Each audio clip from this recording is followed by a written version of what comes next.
Hi students, നമ്മുടെ ഇന്നത്തെ ചാപ്റ്ററിൽ ഒന്നാണ് ഇലക്ട്രോമാഗ്നറ്റിക് ഇൻഡക്ഷൻ. ഈ ചാപ്റ്ററിൽ ഏറ്റവും പ്രധാനപ്പെട്ട ഒരു കാര്യം എന്ന് പറയുന്നത് മാഗ്നറ്റിക് ഫ്ലക്സിനെ ബേസ് ചെയ്തിട്ടുള്ള ഫാരഡേസ് ലോ ഓഫ് ഇലക്ട്രോമാഗ്നറ്റിക് ഇൻഡക്ഷനാണ്. നിങ്ങൾക്കറിയുന്ന പോലെ ഇൻഡ്യൂസ്ഡ് ഇ എം എഫിൻ്റെ magnitude is directly proportional to time rate of change of magnetic flux. EMF is proportional to d phi b by dt. അതിനെ ബേസ് ചെയ്തുള്ള law എന്ന് പറയുന്നത്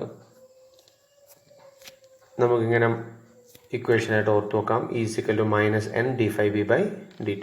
rate of ചേഞ്ചിനെ മാത്രമല്ല, ടൈം റേറ്റ് ഓഫ് ചേഞ്ചിനെ മാത്രമല്ല, time rate of ചേഞ്ചിനെ മാത്രമല്ല, നമ്പർ ഓഫ് ടേൺസിനെ ഡിപ്പെൻഡ് ചെയ്യും. ഇപ്പോൾ ഇൻഡ്യൂസ്ഡ് ഇ എം എഫിൻ്റെ മാഗ്നിറ്റ്യൂഡ്, നമ്പർ ഓഫ് ടേൺസ്, ഫ്ലക്സിൻ്റെ ചേഞ്ച്, അതിനെടുക്കുന്ന ടൈം, ഇത്രയും ഫാക്ടേഴ്സിനെ ഡിപ്പെൻഡ് ചെയ്യും എന്നുള്ളതാണ് induced E M F.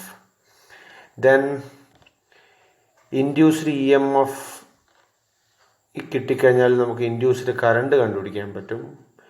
Induced current is equal to induced E M F by resistance ആണ്. അപ്പോൾ ഇൻഡ്യൂസ്ഡ് കറണ്ട് റെസിസ്റ്റൻസിനെ കൂടി ഡിപ്പെൻഡ് ചെയ്യും. Induced E M F rate of change of ഫ്ലക്സിനെ മാത്രമേ ഡിപ്പെൻഡ് ചെയ്യുള്ളൂ. അപ്പോൾ induced current rate of change of ഫ്ലക്സിനെ ഡിപ്പെൻഡ് ചെയ്യും, നമ്പർ ഓഫ് ടേൺസിനെ ഡിപ്പെൻഡ് ചെയ്യും, and again depends on resistance. അതാണ് അതിൽ ബേസിക് ആയിട്ട് മനസ്സിലാക്കേണ്ട കാര്യം. പിന്നെ Lenz's law. Induced E M F കൊണ്ടുണ്ടാവുന്ന കറണ്ടിൻ്റെ ഡയറക്ഷൻ എപ്പോഴും മാഗ്നറ്റിക് ഫ്ലക്സിൻ്റെ ചേഞ്ചിൻ്റെ കാരണത്തിന് ഒപ്പോസ് ചെയ്യുന്ന രീതിയിലായിരിക്കും. ഫ്ലക്സ് ചേഞ്ചിനെ ഒപ്പോസ് ചെയ്യുന്ന രീതിയിലാണ് ഇൻഡ്യൂസ്ഡ് കറണ്ട് ഫ്ലോ ചെയ്യാറുള്ളത്. ദാറ്റ് മീൻസ് ഏറ്റവും സിമ്പിളായിട്ട് പറഞ്ഞാൽ ഇൻഡ്യൂസ്ഡ് കറണ്ട് ഉണ്ടാക്കുന്ന മാഗ്നറ്റിക് ഫീൽഡ് അവിടെ ആൾറെഡി ഉള്ള മാഗ്നറ്റിക് ഫീൽഡിന് ഒന്നുകിൽ അതേ ഡയറക്ഷനിലോ അതിന് ഓപ്പോസിറ്റോ ആയിരിക്കും. ഇൻക്രീസ് ഇൻ ഫ്ലക്സ് കൊണ്ടാണ് ഇൻഡ്യൂസ്ഡ് ഇ എം എഫ് ഉണ്ടായതെങ്കിൽ ഇൻഡ്യൂസ്ഡ് കറണ്ട് ഉണ്ടാക്കുന്ന ഫീൽഡ് അവിടെ ആൾറെഡി ഉള്ള ഫീൽഡിന് ഓപ്പോസിറ്റും, ഡിക്രീസ് ഇൻ ഫ്ലക്സ് കൊണ്ടാണ് ഇൻഡ്യൂസ്ഡ് ഇ എം എഫ് ഉണ്ടായതെങ്കിൽ ഇൻഡ്യൂസ്ഡ് കറണ്ട് ഉണ്ടാക്കുന്ന മാഗ്നറ്റിക് ഫീൽഡ് അവിടെ ആൾറെഡി ഉള്ള ഡയറക്ഷനിലുള്ള മാഗ്നറ്റിക് ഫീൽഡിൻ്റെ ഡയറക്ഷൻ്റെ അത് സപ്പോർട്ട് ചെയ്തുകൊണ്ട്, അതായത് അതേ ഡയറക്ഷനിൽ തന്നെ ആയിരിക്കും. അതാണ് അതിൻ്റെ ബേസ് ലെൻസസ് ലോ എന്ന് പറയുന്നത്.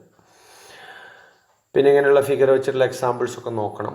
പിന്നെ motional E M F Faraday's law base ചെയ്തിട്ട് തന്നെയാണ്. മോഷണൽ ഇ എം എഫിൻ്റെ ഒരൊറ്റ വ്യത്യാസം, ഒരു സ്ട്രെയിറ്റ് കണ്ടക്ടർ ഒരു മാഗ്നറ്റിക് ഫീൽഡിന് പെർപെൻഡിക്കുലർ ആയിട്ട് മൂവ് ചെയ്യുമ്പോൾ ആ കണ്ടക്ടറിൽ ഡെവലപ്പ് ചെയ്യുന്ന ഇ എം എഫ് ആണ്. Direct equation motional E M F is equal to B L V. നിങ്ങൾക്കറിയാം, ആ B L V motional E M F കൊണ്ട് കറണ്ട് ഉണ്ടാവും. ആ കറണ്ടാണ് induced current I = E M F by the resistance of the metallic wire. ആ കേസിലുള്ള energy consideration വരുന്ന കുറച്ച് equations ആണ് ഈ കാണിക്കുന്നത്. I = E/R, E is BLV, so BLV/R. R എന്ന് പറഞ്ഞാൽ മെറ്റാലിക് വയറിൻ്റെ റെസിസ്റ്റൻസ്. ദെൻ അവിടെ required force to move the conductor is F = BIL or ILB. Substitute the B² L² V/R. Then power required to move the conductor. Power നമ്മൾ നേരത്തെ ഫസ്റ്റിൽ പഠിച്ചാണ് force into velocity. So B² L² V²/R. Then power dissipated due to the induced current. അതാണ് PJ എന്ന് കൊടുത്തത്, Joule's heating effect കൊണ്ടുണ്ടാവുന്ന power. PJ = I²R. So B² L² V²/R. That means എത്ര പവറാണ് നമ്മൾ യൂസ് ചെയ്യുന്നതെന്നുള്ളൂ, അതിനെ മൂവ് ചെയ്യിപ്പിക്കാൻ യൂസ് ചെയ്യുന്നതെന്നുള്ളൂ, അവിടെ ഡെവലപ്പ് ചെയ്യുന്ന പവർ സെയിമാണ്. That means obeys law of conservation of energy എന്നാണ്. പിന്നെ മോഷണൽ ഇ എം എഫിൻ്റെ ഡയറക്ഷൻ കണ്ടുപിടിക്കാൻ നിങ്ങൾ കേട്ടിട്ടുണ്ടാവും. Fleming's left hand rule use ചെയ്യാം, Fleming's right hand rule use ചെയ്യാം. ഓക്കെ, രണ്ട് റൂളും യൂസ് ചെയ്യാൻ പറ്റും. ഈ NCERT ടെക്സ്റ്റ് ബുക്കിൽ, നമ്മുടെ ടെക്സ്റ്റ് ബുക്കിലുള്ള ഫിഗറിൽ ഇൻഡ്യൂസ്ഡ് കറണ്ട് കാണുന്ന കേസിലുള്ള ആരോ മാർക്ക് മിസ്റ്റേക്ക് ആയിട്ടാണ് കൊടുത്തിരിക്കുന്നത്. അത് നിങ്ങൾക്ക് ലോ അപ്ലൈ ചെയ്യുമ്പോൾ മനസ്സിലാവും. എനിവേ, ഇപ്പോൾ ഇതിൽ കൊടുത്തതിന് ജസ്റ്റ് ഓപ്പോസിറ്റ് ആണ് കറണ്ടിൻ്റെ ഡയറക്ഷൻ ഈ കേസിൽ വരിക. എനിവേ, അത് നിങ്ങൾക്ക് ചെയ്ത് നോക്കാവുന്നതാണ്. ഓക്കെ. പിന്നെ when a metal disk is rotated in a magnetic field, then motion EMF is equal to, equation is half B omega R². Metallic disk is rotated in a magnetic field, half B omega R². ഇതാണ് അതിൽ വളരെ പ്രധാനപ്പെട്ട ഒരു കാര്യം. പിന്നെ ഈ ഗ്രാഫുള്ള ഒരു ക്വസ്റ്റ്യനൊക്കെ ഉണ്ട്, അതൊക്കെ ഒന്ന് ശ്രദ്ധിച്ചാൽ നന്നായിരിക്കും. 6.8 എക്സാമ്പിൾ ഒന്ന് നോക്കിയാൽ നന്നായിരിക്കും. പിന്നെ എഡ്ഡി കറണ്ടും ഫാരഡേസ് ലോ തന്നെയാണ്. പക്ഷേ ഇൻഡ്യൂസ്ഡ് EMF ഉണ്ടാവുന്നത് മെറ്റൽ ബ്ലോക്കുകളിലാണ്, അത്രേ ഉള്ളൂ. മെറ്റൽ ബ്ലോക്കിലാവുമ്പോൾ അത് സർക്യൂട്ട് അല്ല, ഒരു ബ്ലോക്കാണ്. അപ്പോൾ ക്ലോസ്ഡ് പാത്തിലാണ് കറണ്ട് ഫ്ലോ ചെയ്യുക. അങ്ങനെ ഉണ്ടാകുന്ന കറണ്ടാണ് എഡ്ഡി കറണ്ട്. പിന്നെ അതിൻ്റെ യൂസസ് ഒന്ന് ഓർത്ത് നോക്കാം. പിന്നെ സെൽഫ് ഇൻഡക്റ്റൻസ്, മ്യൂച്വൽ ഇൻഡക്റ്റൻസ്, അതിൻ്റെ ഫൈനൽ ഇക്വേഷൻസും സെൽഫ് ഇൻഡക്റ്റൻസിൻ്റെയും മ്യൂച്വൽ ഇൻഡക്റ്റൻസിൻ്റെയും ഇക്വേഷൻസും കൺസെപ്റ്റും യൂണിറ്റുകളും ഓർത്ത് നോക്കാം. പിന്നെ self induced EMF, self inductance EMF ഫിസിക്കലും -LdI/dt എന്നുള്ള ഇക്വേഷൻ ഓർക്കാം.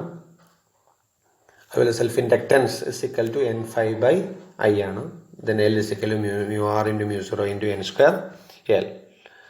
സ്മോൾ n എന്ന് പറഞ്ഞാൽ number of turns per unit length, A എന്ന് പറഞ്ഞാൽ area of cross section, L is a length. Then energy stored by inductor, ശ്രദ്ധിക്കേണ്ട ഒരു ഇക്വേഷൻ ആണ്. Energy stored by inductor is ½ Li². പിന്നെ സീരീസ് പാരലൽ കോമ്പിനേഷൻസ് ഒക്കെ ഉണ്ട് ഇൻഡക്റ്റൻസിൻ്റെ, അത് നമുക്ക് എൻട്രൻസ് പോയിന്റ് പറയുമ്പോൾ ശ്രദ്ധിക്കാം. പിന്നെ AC ജനറേറ്ററിൽ ഈ ഇക്വേഷൻസ് ഒന്ന് ശ്രദ്ധിക്കുക. Magnetic flux BA cos ωt, induced EMF NBA ω sin ωt. ഈ NBA is the maximum value of EMF. Therefore, I can write E E0 sin ωt. അത് ഓർത്ത് നോക്കുക. അപ്പോൾ ഇൻഡ്യൂസ്ഡ് EMFൻ്റെ വാല്യൂ അതിൻ്റെ ഫ്രീക്വൻസി ഓഫ് റൊട്ടേഷനെ ഡിപ്പെൻഡ് ചെയ്യും എന്നുള്ളതാണ് ഇതിൽ പ്രധാനപ്പെട്ട ഓർക്കേണ്ടത്. ആ ഇക്വേഷൻ ഓർത്ത് നോക്കാം. എൻ്റെ കൂടെ ഞാൻ എപ്പോഴും പറയാറുള്ള പോലെ സമ്മറി വായിക്കാം, അതുപോലെ പോയിന്റ്സ് ടു പോണ്ടർ വായിക്കാം, ഇതിൻ്റെ യൂണിറ്റ്സ് ഡയമെൻഷൻ ശ്രദ്ധിക്കാം. കൂടെ ടെക്സ്റ്റ് ബുക്കിൽ സോൾവ്ഡ് അൺസോൾവ്ഡ് എക്സാമ്പിൾസ് കൂടി ശ്രദ്ധിച്ചു കഴിഞ്ഞാൽ നമുക്ക് ഈ ചാപ്റ്ററിലെ എല്ലാ ക്വസ്റ്റ്യൻസും നീറ്റ് എക്സാമിനെ ബേസ് ചെയ്തിട്ടുള്ള ക്വസ്റ്റ്യൻസ് എല്ലാം നമുക്ക് ആൻസർ ചെയ്യാൻ പറ്റും. ഓക്കെ.